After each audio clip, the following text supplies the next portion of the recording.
Y ahora, otro nivel.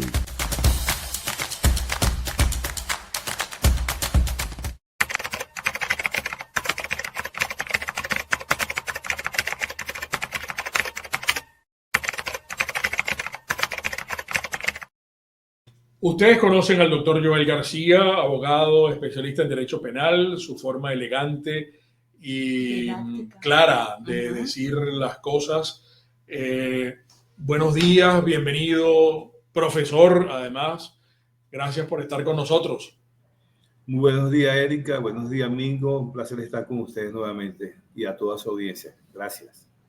Muchos temas habíamos comprometido al doctor Joel para que nos ofreciera un estatus en cuanto a la situación de los presos políticos, pero también Erika estaba mencionando en estos momentos hace poco lo de la lista de Ratti.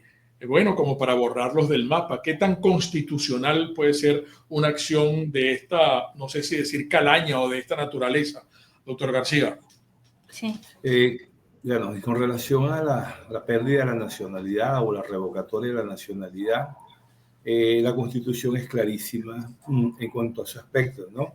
Esto no quiere decir que mañana la Sala Constitucional tome una decisión contraria a el espíritu y propósito de la Constitución, pero la nacionalidad es el vínculo jurídico-político que une al individuo con el Estado, y eso configura un derecho humano fundamental, porque todos tenemos derecho no solamente a nacer, sino a tener una identidad y una pertenencia hacia un país. Y eso es lo que establece el artículo 35 de la Constitución vigente, ¿no? A veces dudamos que si está en vigencia, pero eso es lo que establece la Constitución. Además que allí en ese mismo artículo establece que la nacionalidad de los nacidos o sea, los que nacidos en Venezuela no se puede perder y en consecuencia no se puede revocar. Escuché a voceros del alto gobierno diciendo que iban a invocar el artículo 130, que el artículo 130 de la Constitución verdaderamente establece que los venezolanos tienen el deber de honrar y defender a la patria, sus símbolos, su integridad territorial, autodeterminación.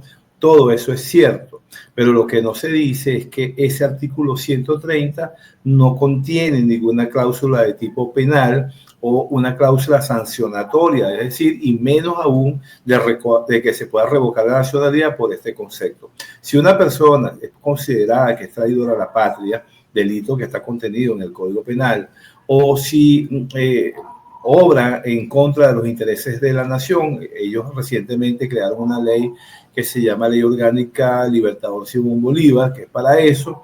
En ambos instrumentos jurídicos, tanto en el Código Penal como en esa ley Simón Bolívar, establecen sanciones para las personas que pudieran traicionar a la patria, pero ninguna de ese tipo de sanción es de tipo de revocar la nacionalidad, sino son sanciones de tipo corporal, es decir, es de prisión, no es de revocatoria de nacionalidad. Entonces, interpretarlo de esa manera es una manera totalmente distorsionada, sesgada, y el hecho de que Ciudadano Ratti haya acudido al Tribunal Supremo de Justicia y le han admitido una solicitud allí, bueno, eso no dice nada. El derecho de accionar ante los órganos de administración de justicia es para todo, el artículo 26 lo establece. Y si él fue, bueno, que vaya. El problema está, ojalá que no se lo admitan, y si se lo admiten, le diga de que la nacionalidad de un venezolano por nacimiento no se puede revocar. Entonces, yo creo que a la luz de lo estrictamente jurídico, pedagógico, académico, eso no es posible hacerlo.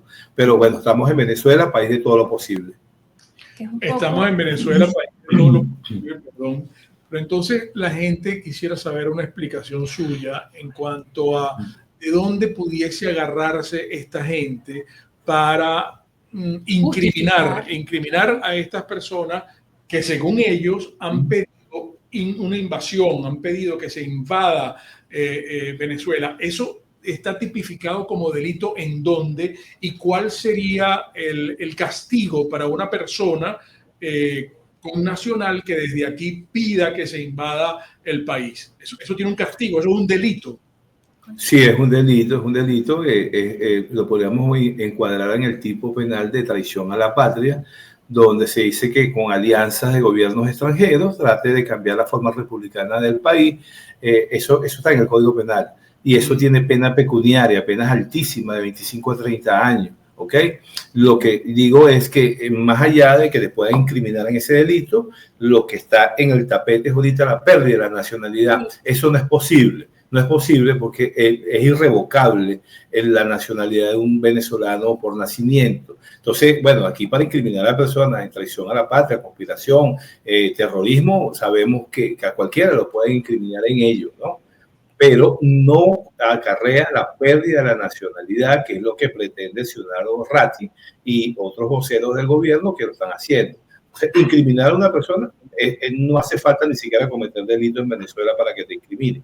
Pero perder la nacionalidad no es viable de ningún tipo, ni a través de ninguna ley, porque la Constitución así lo prohíbe. Uh-huh.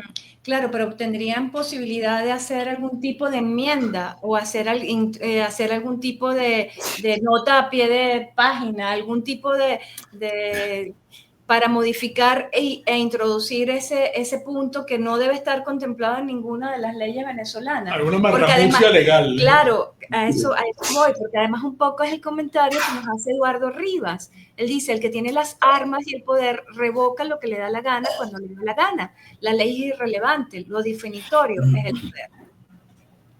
Sí, entiendo ese comentario, pero tiene que entender también que yo hablo de la posición de abogado. Yo no hablo de la posición de poder ni de gobierno. Y cuando uno enseña derecho, uno tiene que enseñar el deber ser. Todo lo que se haga en contrario a ese deber ser, sabemos que es arbitrario. Y precisamente este tipo de programa, y siempre como lo hago de una manera didáctica y pedagógica, es eso. La Constitución lo prohíbe. Por eso estoy diciendo, Venezuela es un país de todo lo posible. Porque, como dice Erika, un tipo de enmienda, no, porque fíjese bien, el artículo 49 establece el debido proceso y el 49, numeral 1, dice que la defensa y la asistencia jurídica es un derecho inviolable en todo estado y grado del proceso y de la investigación. Y sin embargo, en mi caso personal, tengo alrededor de 8 o 9 personas que quieren que yo los defienda, pero el Poder Judicial no me permite. Entonces, eso no es una enmienda, eso no es nada, sino eso es, debería de colocarle, pero se reserva el derecho de admisión, porque eso es lo que se ve. Entiéndase de que yo hablo desde lo estrictamente jurídico, ¿verdad? Académico, y yo no tengo el poder, y que en Venezuela se cometen arbitrariedades, por supuesto que sí, pero lo importante es que el ciudadano sepa que si se le llega a revocar la nacionalidad a un venezolano por nacimiento, es contrario a la Constitución, y todo acto dictado en contravención a la Constitución es nulo de toda nulidad, es insalvable. Pudiera suceder ahorita, pero eso no va a tener algún día mayores consecuencias porque todo eso es revocable. Pero seguramente lo harán porque ellos hacen cosas que están apartadas de la Constitución. Sí. Amén del bueno, del le estoy diciendo lo que pasó el 28, le estoy diciendo que a mí no me permiten designarme como defensor de muchas personas que así lo han pedido. En el caso de Juan Pablo Guanipa, a través de un video, es su manifestación de voluntad. Los hechos públicos y comunicacionales no necesitan probarse, y eso fue un hecho público y comunicacional. Y sin embargo no lo permite, la ley no lo establece. La ley prohíbe más bien eso, pero sin embargo lo hace. Importante es que quien ponga la firma en esas decisiones se queda comprometido por los siglos de los siglos, porque las violaciones de los derechos humanos son imprescriptibles. No, y no solamente eso, sino también, doctor García, para que usted nos haga un comentario sobre este mismo particular que lo podemos encajar en todo lo que usted está describiendo. Por la misma naturaleza de esta gente y el estilo de proceder, podemos poner el ejemplo de Baltasar Porra.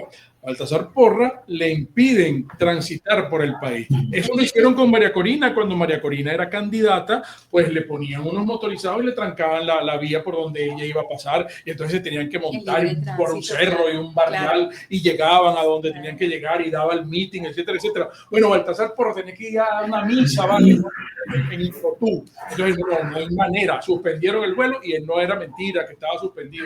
Los pilotos se prestan, además, porque eran pilotos de Conviasa. ¿Y qué van a hacer? La orden viene de arriba, y de arriba no es papá Dios, arriba es el tipo que está en Miraflores. Entonces hacen lo que le da la gana. Pues ahí tienes tú el testimonio de Baltasar Porra, que lo tiene todo el mundo en su celular. Qué peligro, además, tenerlo en el celular a Baltasar Porra. ¿Y qué peligro puede representar el cardenal Baltasar Porra en presidir una homilía? ¿Cuál es el peligro? Nada, aquí se hace lo que ordena alguien, porque todos tienen que cumplir la orden, porque si no la cumplen, sabe lo que puede suceder. Y allí, qué bueno que usted dice el peligro que pueda representar Baltasar Porras, que no está tras las rejas. Pero ¿qué peligro puede representar Rocío San Miguel? ¿Qué peligro puede representar Perkin Rocha? ¿Qué peligro puede representar Eduardo Torres? ¿Qué peligro puede? Y aquí la lista es grande, pues no, porque son 1000 que podemos citar. ¿Ves? Y ahí están tras las rejas y el que proteste va preso. Es por eso, entonces nosotros tenemos que hablar desde el deber ser. Sabemos que hacen todo lo contrario, pero eso no depende de nosotros. Lo que a nosotros nos corresponde, a ustedes como comunicadores sociales, a nosotros los que ejercemos el derecho y que de alguna manera también formamos a las personas en derecho, tenemos que decir es el deber ser. Que hagan lo contrario, bueno, para que el público, el ciudadano sepa que si se hace es totalmente arbitrario, porque la Constitución es clarísima en ese aspecto, sobre todo en esto de la nacionalidad. De incriminar a una persona, bueno, aquí se incrimina a una persona y basta que hagan un video, una rueda de prensa, te pongan un poco de cosas allí y ya te incriminaron. Pero esto de la nacionalidad es traído por los cabellos. Ahora, vamos a esperar qué va a decir la Sala Constitucional. En este momento ahí la Sala Constitucional tendrá que pronunciarse sobre esas peticiones y vamos a ver qué será objeto de análisis posteriores a la decisión que vaya a tomar. ¿Cuánto tiempo más o menos calculamos que podría ser la respuesta de la Sala Constitucional? Tomando como experiencia, premisa de los casos anteriores, yo creo que en 2 días, 3 días debe decirlo, porque acuérdense que en estos casos, bueno, la admisión es inmediata y las respuestas también son inmediatas. Ojalá que así sea, para que de una vez salgamos de esta incertidumbre y sepamos, pues, qué es lo que va a hacer la Sala Constitucional y nosotros desde la academia podamos instruir a nuestros alumnos sobre estos particulares. Claro, y esto se sentaría un precedente. Me imagino que en Venezuela, según jamás debe haber habido alguien a quien le hayan retirado la nacionalidad. Pero en Nicaragua no, y entonces ahí tienes tú un ejemplo. Esto sería una nicaragüanización de lo que se está viviendo. Hay gente hay casos similares, por ejemplo, el extrañamiento está prohibido por la Constitución, de que te salga de la libertad, ¿verdad?, de un beneficio o algo y te obliguen a irte de tu país. El extrañamiento está taxativamente prohibido en la Constitución y sin embargo se da casos de personas que le han dado libertad, pero con la condición de que se tienen que ir del país. Entonces, sucede, ¿ok? Importante es que nosotros los venezolanos sepamos que es una arbitrariedad, es una violación a ese derecho fundamental. Un colega suyo, el doctor González Taguaruco, que nos acompañó la semana pasada, citaba, creo que un teniente que tiene la boleta de excarcelación desde hace 1 año y pico, sí, no sé cuánto, y el señor sigue tras la reja. Que ya cumplió su no, el doctor Taguaruco tiene también un defendido de él, que es el caso del magnicidio frustrado. El joven, el apellido Velázquez, tiene pena cumplida. A él lo condenaron a 5 años, ya lleva 7 años detenido y sigue preso. Y la boleta de libertad brilla por su ausencia. Entonces, la Constitución ordena la inmediata libertad una vez cumplida la pena. Sin embargo, ahí está. Entonces, no se trata de que nosotros digamos cosas utópicas. Nosotros estamos diciendo lo que corresponde ser según la Constitución y la ley, pero el poder no lo tenemos nosotros. El poder de decisión lo tiene otro. Por acá, Mario Mustiola quiere hacerle la siguiente pregunta. La lista de Ratti, más que un recurso jurídico, parece una táctica de distracción para desviar el foco de la crisis real del país. ¿Qué opina el doctor García? Bueno, yo no lo veo así porque la crisis del país es tan grande que yo no creo que ese listado, y además hay personas que no les importa si le quitan la nacionalidad a alguna u otra persona, ¿no?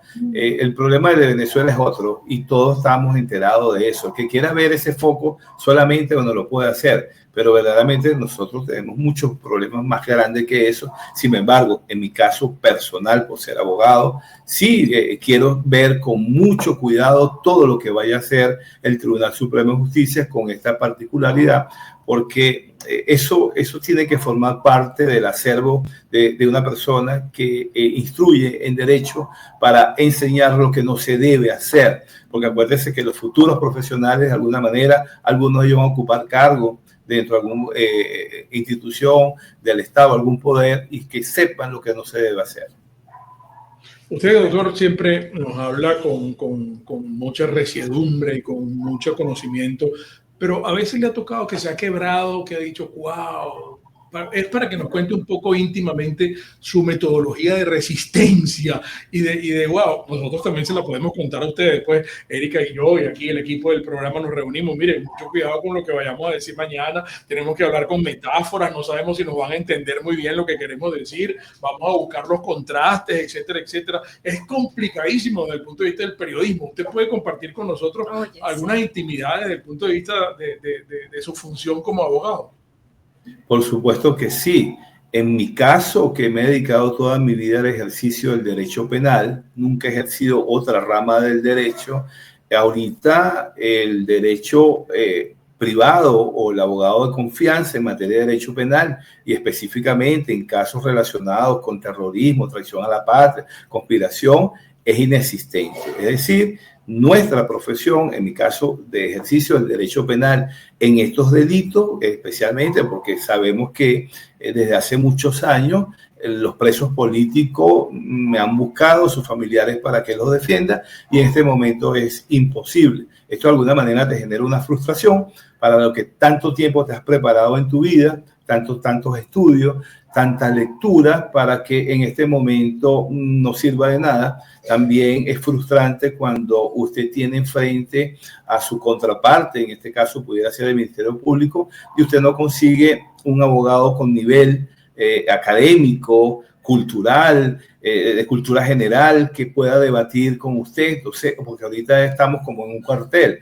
es lo que se ordene y punto, no hace falta debatir absolutamente nada. Entonces usted se puede preparar muchísimo para una audiencia y hace un discurso de 1 hora, por ejemplo, totalmente argumentado, fundamentado, pero el juez ya tiene la decisión tomada. Entonces, eso es frustrante. Sin embargo, y no solamente pasa en los casos de presos políticos. Yo tengo un caso que tiene muchas aristas, sin embargo, algún día se sabrá la verdad, que es el caso Cancerbero. Allí la familia Améstica me designó para defender a los hermanos Améstica, y sin embargo, que es un caso que no tiene nada que ver con connotación política, hasta ahora a mí no se me ha permitido poder acceder a ello. Entonces, eso es frustrante.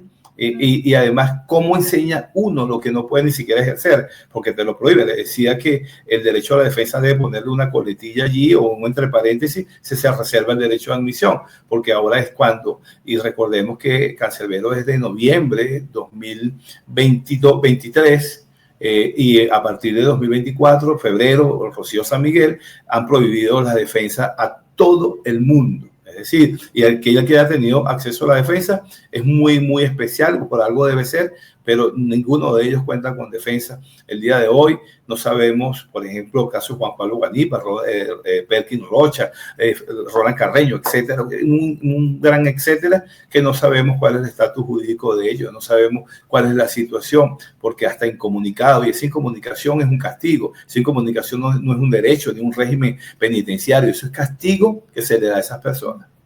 Y muchos están enfermos, ¿no? A los que se les niega también el derecho a la salud porque necesitan que sus familiares le lleven las pastillas para la tensión o la diabetes o qué sé yo, cualquier dolencia que puedan estar presentando, pues, ¿no?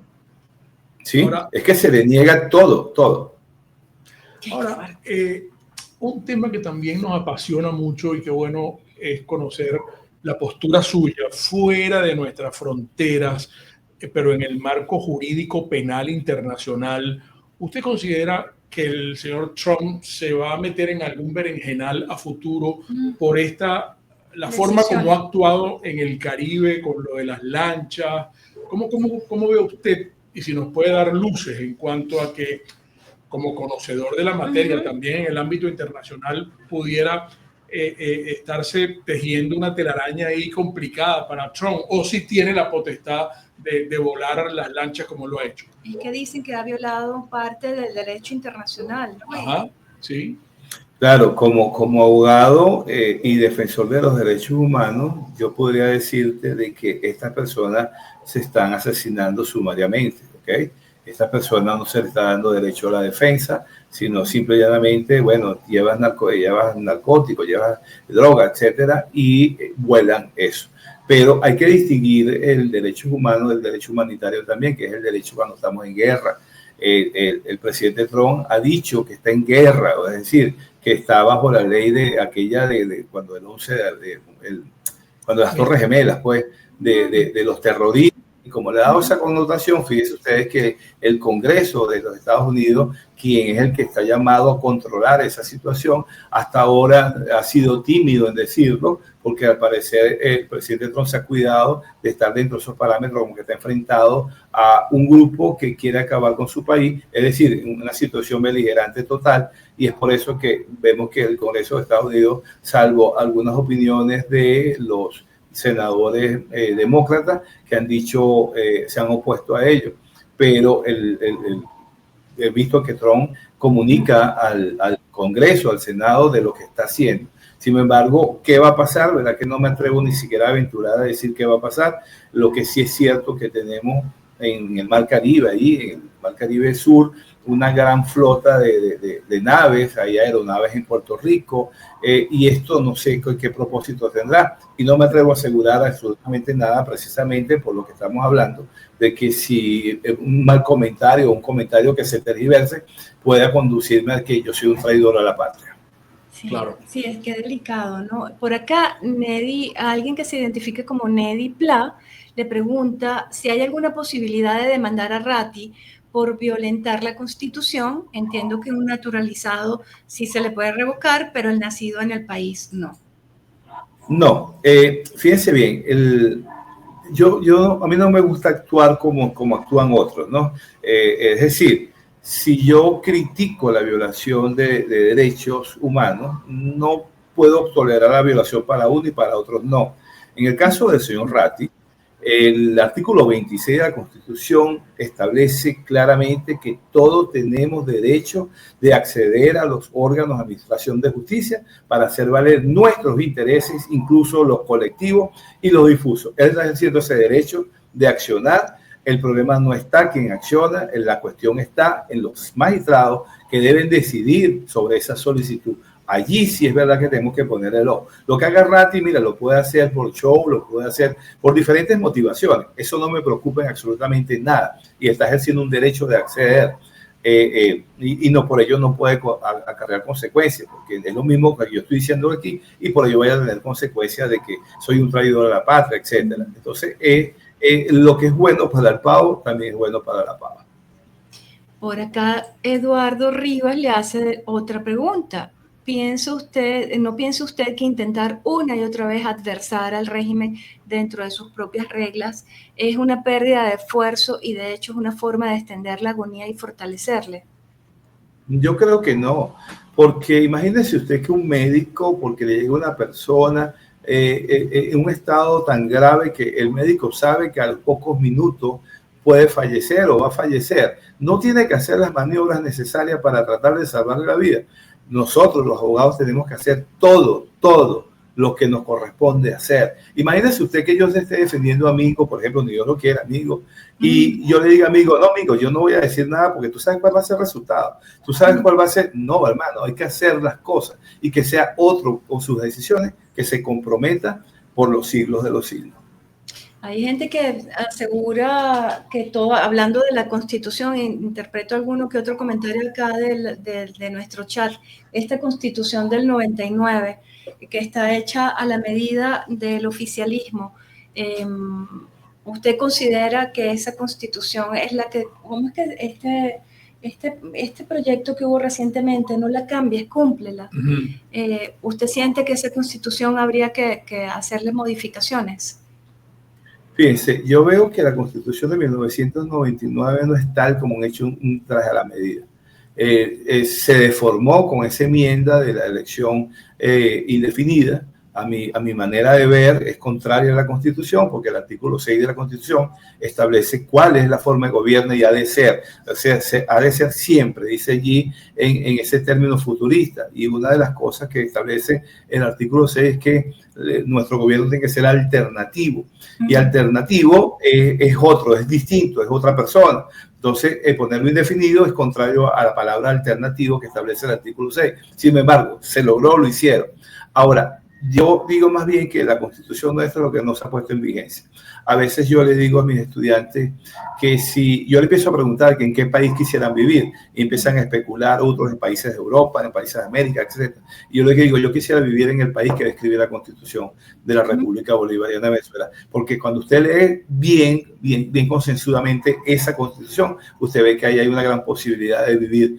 Y si eso se respetara fuese bonito. Basta leer, por ejemplo, el artículo 272, cómo ha de ser nuestro sistema penitenciario, y usted verá que no estuviéramos viviendo esto que está allí. Cuando usted ve allí cuáles son el catálogo de derechos que se nos reconoce, es inmenso. El artículo 19, como hasta el 130 y algo, nos reconoce un catálogo de derechos. Tenemos la función del defensor del pueblo, que es bellísimo todo lo que está descrito allí. Vemos cuáles son las funciones del Ministerio Público. El problema está que no es la Constitución, son las personas, son los operadores de justicia, es el poder público quien no cumple con ella. Entonces, ojalá se ponga en vigencia esa Constitución en un día antes de estar pensando en cambiarlo. Yo considero que, salvo quitarle la reelección indefinida, no habría mayor cosa que hacerle.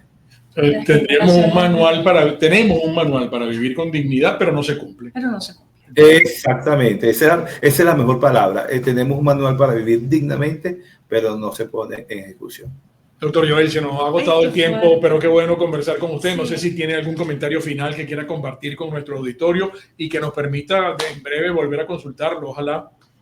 No, siempre agradecido con ustedes, porque estas ventanas son necesarias para aclarar algunos aspectos que por los medios tradicionales no se pueden hacer, porque sabemos que también tienen que cuidarse. Y aquí estamos siempre pedagógica y didácticamente, no estamos conspirando, estamos diciendo, el deber ser de lo que establece nuestra normativa, y que la Constitución es la norma suprema y fundamento de todo el andamiaje y estructura jurídica. Qué bueno, Joel García, qué maravilla, doctor. Muchísimas gracias, doctor García. Excelente. Hasta luego, pues. Hasta una próxima oportunidad.